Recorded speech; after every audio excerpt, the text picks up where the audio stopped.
विधान परिषद निवडणुकीचा फॉर्म माघार घेण्याचा आजचा शेवटचा दिवस आणि आजच्या शेवटच्या दिवशी अहिल्यानगर जिल्ह्यामध्ये हाय व्होल्टेज ड्रामा घडलेला आहे. तो या अर्थाने की 3 वाजेपर्यंत जे भारतीय जनता पार्टीमध्ये प्रवेश केलेले जे प्रमुख उमेदवार होते, प्राजक्तजी तनपुरे, हे भारतीय जनता पार्टीने अधिकृत केलेले उमेदवार होते. तसे दिल्लीवरून केंद्रीय समितीकडून त्यांची उमेदवारी घोषित झालेली होती. खरं तर महाविकास आघाडीमध्ये ते होते, महाविकास आघाडीचे ते मंत्री राहिलेले आहेत आणि महाविकास आघाडीमध्ये असताना त्यांची ईडीकडून चौकशी सुरू होती आणि त्याचबरोबर त्यांच्या कारखान्याच्या बाबतीत अनेक ॲलिगेशन भारतीय जनता पार्टीने त्यांच्यावरती केलेली होती. लोकसभेची निवडणूक झाली. लोकसभेच्या निवडणुकीचे आम्ही साक्षीदार आहोत. या निवडणुकीमध्ये प्राजक्त तनपुरे यांनी निलेश लंके यांना निवडून आणण्यासाठी कसोशीने प्रयत्न केले. त्यांच्या मतदारसंघातला जो भाग अहिल्यानगर दक्षिण लोकसभेमध्ये येतो, या ठिकाणी त्यांनी निलेश लंके यांना मताधिक्य मिळवून देण्यासाठी अहोरात्र प्रयत्न केले. त्या गोष्टीचे आम्ही साक्षीदार आहोत. निलेश लंके निवडून आले.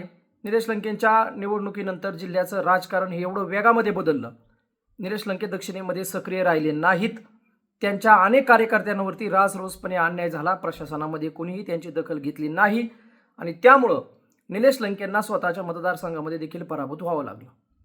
ठीक आहे, ही घटना लोकसभेशी जरी संदर्भात असली तरी या सगळ्याचा परिणाम हा नगर दक्षिणच्या राजकारणावरती स्पष्टपणे झालेला दिसतो. त्याचं कारण आहे, विखे पाटलांनी ज्यांनी लंकेंना मदत केली त्यांना टार्गेट करण्याची एकही संधी विखे पाटील परिवाराने सोडली नाही.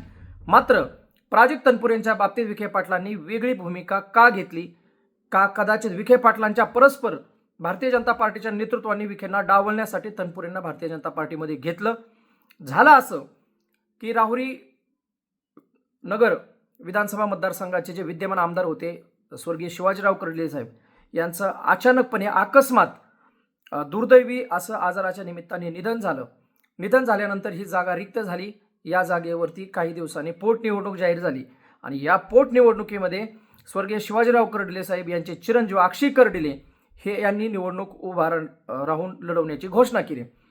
ज्या दिवशी शिवाजीराव कर्डिले साहेबांचं निधन झालं त्याच्या आदल्या दिवशी रात्रीपर्यंत कर्डिले साहेब हे विखे पाटील परिवाराच्या एका खासगी कार्यक्रमामध्ये, धार्मिक कार्यक्रमामध्ये होते.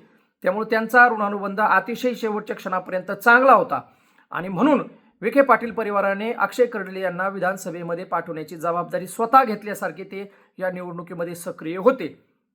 विधान परिषदेची निवडणूक त्या दरम्यान लागणार होती. विधान परिषदेची जागा रिक्त होऊन बरेच दिवस झाले होते, कारण त्या जागेवरती 2 टर्म स्वर्गीय अरुण काका जगताप यांनी ही निवडणूक लढवून ते जिंकलेले होते. एकदा त्यांनी जयंत सासानेंना पराभूत केलं होतं आणि एकदा शशिकांत गाडे यांना पराभूत केलं होतं. नगरचं राजकारण हे सगळ्या सोयऱ्या धायऱ्यांचं राजकारण आहे. म्हणजे कर्डिले, जगताप आणि कोतकर हे सगळे सोयरे आहेत आणि फिरून या तिन्ही परिवारांचा जिल्ह्याच्या, नगर शहराच्या आणि भोवतालच्या राजकारणावरती प्रचंड मोठा प्रभाव असतो आणि तो सगळ्या जिल्ह्याला माहिती आहे. कर्डिले साहेब एका बाजूला निधन झालं, दुसऱ्या बाजूला अरुण काकांचंही त्यांच्या अगोदर निधन झालं होतं. ही दोनही मोठे नेते अचानकपणे 1 वर्षाच्या दरम्यानच्या कालावधीमध्ये गेल्यामुळं मोठा आघात जगताप आणि कर्डिले परिवारावरती झाला होता.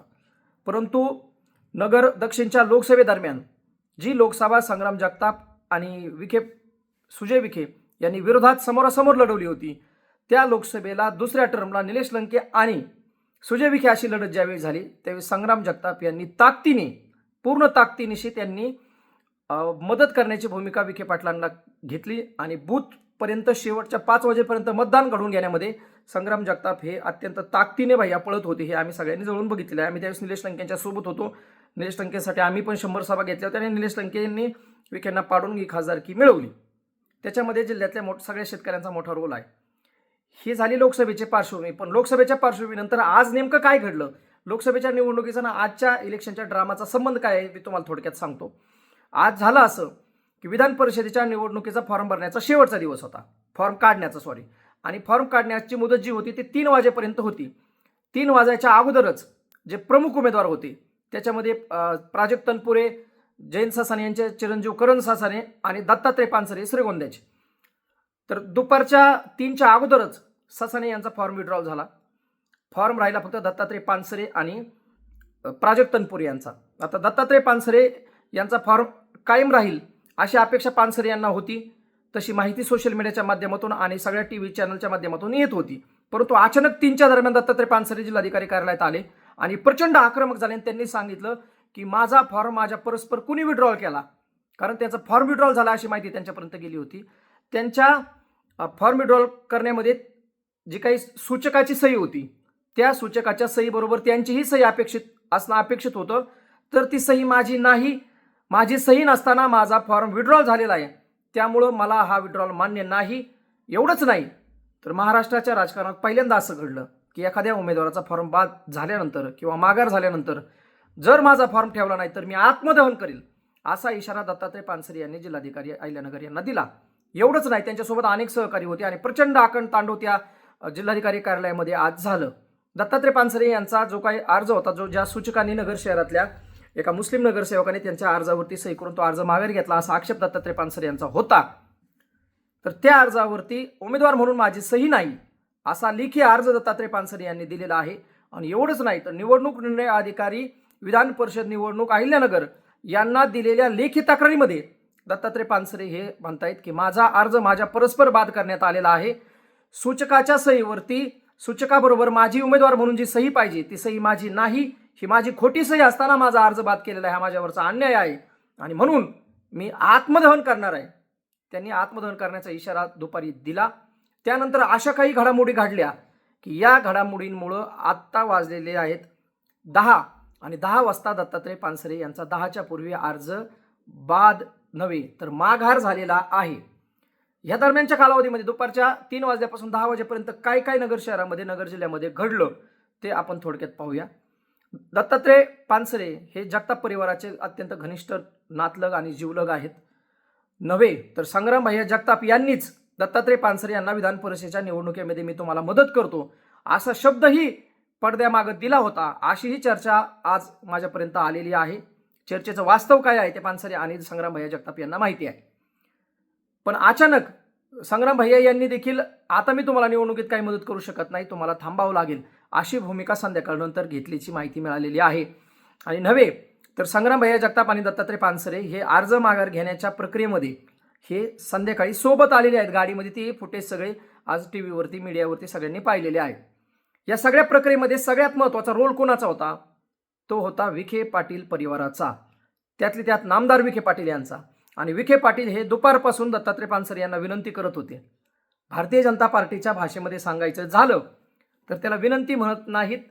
विनंती हा शब्द भारतीय जनता पार्टी सत्तेत येण्यापूर्वी होता, किंवा एखादा उमेदवार जर निवडणुकीमध्ये ऐकत नसेल माघार घ्यायला तर त्याला पुढच्या निवडणुकीचा शब्द दिला जायचा आणि त्याला थांबवलं जायचं.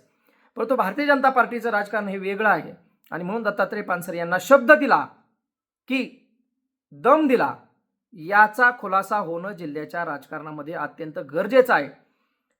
मला तुम्हाला एक धक्कादायक गोष्ट तुम्हाला सांगायची आहे.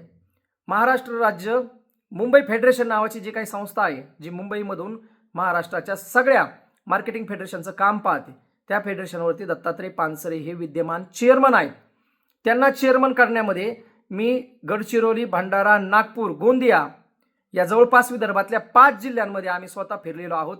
ती सगळी निवडणूक प्रक्रिया आम्ही स्वतः हाताळलेली आहे आणि या निवडणुकीमध्ये विखे पाटील परिवाराचा काडीचाही उपयोग दत्तात्रय पानसरे यांना झालेला नव्हता. विदर्भातल्या मतांवरती दत्तात्रय पानसरे हे निवडून आलेले आहेत आणि त्यावेळी स्वर्गीय अजितदादा यांनी दिलेला शब्द पाळला आणि दत्तात्रय पानसरे यांना या मार्केटिंग फेडरेशनचं चेअरमन स्वर्गीय अजितदादा यांनी केलं होतं.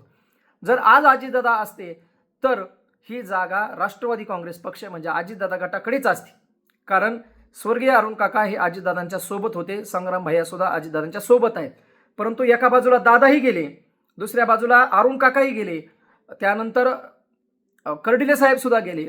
हे 3 प्रमुख नेते गेल्यामुळं आज दत्तात्रय पानसरेंना अक्षरशः या सिस्टीम समोर गुडघे टेकण्याची वेळ आली. ते हतबल झालेले दिसले. त्यांनी प्रचंड आकंठ तांडव जिल्हाधिकारी कार्यालयामध्ये केला, मात्र त्यांचं कुणीही काहीही ऐकून घेतलेलं दिसलेलं नाही.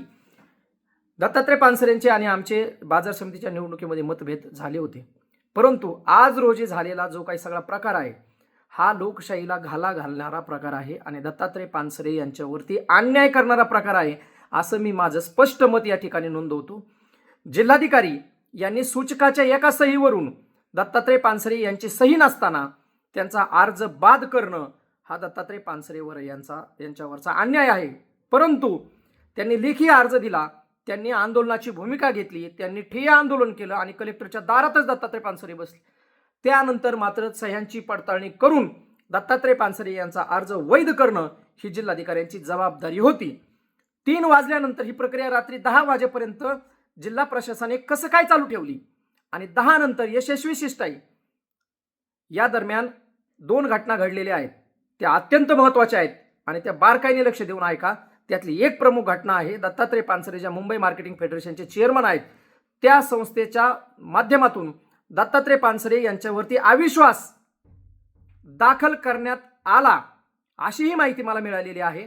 आणि एका बाजूला मुंबईमध्ये ज्या संस्थेत दत्तात्रय पानसरे चेअरमन आहेत त्या संस्थेमध्ये पानसरेंवरती अविश्वास ठराव दाखल झाला नव्हे, तर विखे पाटलांकडून दत्तात्रय पानसरे यांना धमक्या देण्यात आल्या, त्यांना अनेक वेळा फोन करण्यात आले. एवढंच नाही तर महाराष्ट्राच्या विद्यमान मुख्यमंत्र्यांनी देखील पानसरे यांना 2 वेळा फोन केलेला आहे आणि त्यांनी 2 वेळा फोन करून दत्तात्रय पानसरे तुम्ही अडचणीत याल अशा पद्धतीचे काहीतरी शब्द देखील वापरलेली माहिती माझ्यापर्यंत आलेली आहे. त्यामुळं विखे पाटलांचा दबाव, संग्रामभाई यांची शिष्टाई आणि थेट महाराष्ट्राच्या मुख्यमंत्र्यांकडून मार्केटिंग फेडरेशन या संस्थेवरती दाखल करण्यात आलेला अविश्वास आणि याच मार्केटिंग फेडरेशनमध्ये झालेल्या व्यवहारांची चौकशी, या 2 गोष्टींची भीती दाखवून दत्तात्रय पानसरे यांचा अर्ज आज विधान परिषदेमध्ये रात्री 10 नंतर अवैध ठरवण्यात आलेला आहे.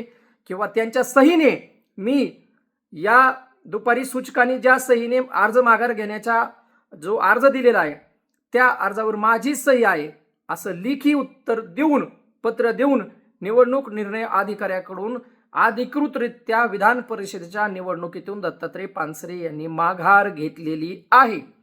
आता ही माघार त्यांनी प्रेमाने घेतलेली नाही. राजकारणामध्ये निवडणुकींमधून माघार घेत असताना 2च गोष्टी असतात, एक असतं आमिष आणि दुसरा असतो शब्द. विखे पाटलांनी दत्तात्रय पानसरे यांना जिल्हा बँकेचा शब्द दिला आहे का, अथवा मार्केटिंग फेडरेशनमध्ये त्यांच्यावरती जो काही अविश्वास दाखल करण्याची प्रक्रिया महाराष्ट्राच्या भारतीय जनता पार्टीच्या सरकारकडून झाली ती माघार घेऊन त्यांच्या संस्थेची चौकशी न होता दत्तात्रय पानसरे यांना पुन्हा त्याच पदावरती कार्यरत ठेवण्यात येत आहे का, हेही पाहणं पुढच्या दृष्टीनं महत्त्वाचं राहील. तत्पूर्वी आज रोजी दुपारी 3 ते रात्री 10 वाजेपर्यंत अहिल्यानगर जिल्ह्याच्या जिल्हाधिकारी कार्यालयामध्ये जो काही पॉलिटिकल ड्रामा सगळा झाला तो ड्रामा आता संपलेला आहे. त्याचा सिक्वेन्स असा की नगरसेवकांनी माझा अर्ज माझ्या परस्पर माघार घेतलेला आहे, त्या अर्जावर माझी सही नाही असं म्हणत दत्तात्रय पानसरे यांनी ठिय्या आंदोलन केलं. आईची वडिलांची शपथ घेतली, सगळ्या मीडियासमोर सांगितलं की माघार घेतलेली नाही. ज्या नगरसेवकांनी माझ्या अर्जावरती सही केली तो अर्ज खोटा आहे आणि म्हणून 3 ते रात्री 10 वाजेपर्यंत हे सगळं रणकंदन चालू होतं. एवढंच नाही, दुपारच्या दरम्यान दत्तात्रय पानसरे ऐकत नाहीत असं म्हणल्यावर भारतीय जनता पार्टीच्या कार्यकर्त्यांनी सुद्धा जिल्हाधिकारी कार्यालयामध्ये गोंधळ घालण्याचा प्रयत्न केला आणि दत्तात्रय पानसरेंना तिथून बाहेर काढा, नाहीतर आम्ही पण बाहेर जाणार नाही, अशा पद्धतीची भूमिका देखील तिथं त्या ठिकाणी घेण्यात आली. ती देखील आपण सगळ्यांनी पाहिलेली आहे. त्यानंतर संग्रामभाई यांची यशस्वी शिष्टाई, विखे पाटील परिवाराचं दबावाचं राजकारण, ज्या दत्तात्रय पानसरेंनी 2024ला सुजयदादा विखे पाटील यांना निवडून आणण्यामध्ये त्यांच्या परिसरामध्ये श्रीगोंद्यामध्ये त्यांना मदत केली, त्या दत्तात्रय पानसरेंना आज रोजी विखे पाटील परिवाराकडून मदत झालेली दिसत नाही. उलट त्यांच्यावरती दबाव टाकून त्यांच्या शैक्षणिक संस्थांच्या चौकशा, त्यांच्या मार्केटिंग फेडरेशनची संस्थेची चौकशी, त्यांचा मार्केटिंग फेडरेशनमधल्या पदाच्या संदर्भातला असलेला अविश्वासाचा ठराव, अशा पद्धतीचं दबावाचं राजकारण आज नगर जिल्ह्यामध्ये घडलेलं आहे. आणि या सगळ्याचा एंड सायंकाळी 10च्या दरम्यान जिल्हाधिकारी कार्यालयामध्ये विखे पाटील, प्राजक्तजी तनपुरे, त्याचबरोबर संग्रामभाई जगताप, दत्तात्रय पानसरे, त्यांच्या पत्नी, त्यांचे मेहुणे अजित जगताप आणि काही विशिष्ट सहकारी यांच्या सोबत जाऊन दत्तात्रय पानसरे यांनी स्वतः लेखी अर्ज देऊन विधान परिषदेच्या निवडणुकीमध्ये दुपारी ज्या नगरसेवकांनी माझा अर्ज विड्रॉल करतो आहे अशी जी काही माझी सही केली होती ती सही मला मान्य आहे आणि मी याच्यातून माघार घेत आहे, अशा पद्धतीचं लेखी पत्र आज रोजी निवडणूक निर्णय अधिकारी अहिल्यानगर जिल्हाधिकारी यांच्याकडे दिलेला आहे. त्यामुळं त्यांची अधिकृतपणे माघार आता झालेली आहे आणि निवडणूक ही बिनविरोध झाली आणि प्राजक्त तनपुरे हे विधान परिषदेचे आमदार म्हणून आज रोजी निवडून आलेले आहेत. महाराष्ट्रामध्ये महानगरपालिकेच्या निवडणुकामध्ये दबावाचं राजकारण करून अगदी नगरसेवकांना देखील माघार घ्यायला लावली आणि अनेक जागा भारतीय जनता पार्टीने बिनविरोध केल्या. अशाच पद्धतीने आज रोजी भारतीय जनता पार्टी, अजितदादा आणि एकनाथ शिंदे साहेब यांच्या तिघांच्या पक्षाच्या जवळपास 5 विधान परिषदेच्या जागा महाराष्ट्रामध्ये बिनविरोध झालेल्या आहेत. त्या सगळ्या जागा या अतिशय प्रेमाने, गोड बोलून, लोकांना विश्वासात घेऊन, त्यांना राजकीय पद देऊन अत्यंत छान, आनंददायी आणि लोकशाही वातावरणामध्ये सगळ्या उमेदवारांनी माघार घेतलेली आहे. त्यामुळे कोणीही भारतीय जनता पार्टीबद्दल गैरसमज करून घेऊ नये. देशामध्ये अत्यंत चांगलं वातावरण आहे, लोकशाहीचं वातावरण आहे आणि छान वातावरण आहे. आपण सगळेजण खुशाल आहोत, आनंदात आहोत. शेतकरी सुखी आहे, नोकरदार सुखी आहे, जवळपास सगळेच आनंदात आहेत. त्यामुळे कुणीही भीती बाळगायचं कारण येत नाही. दत्तात्रय पानसरे साहेब यांनी खूप आनंदामध्ये या निवडणुकीमध्ये माघार घेतलेली आहे. ते या बाबतीत बोलून दाखवतील, खरं बोलतील, खुलासा करतील, अशीच एवढी अपेक्षा आपण ठेवूया. धन्यवाद. जय हिंद.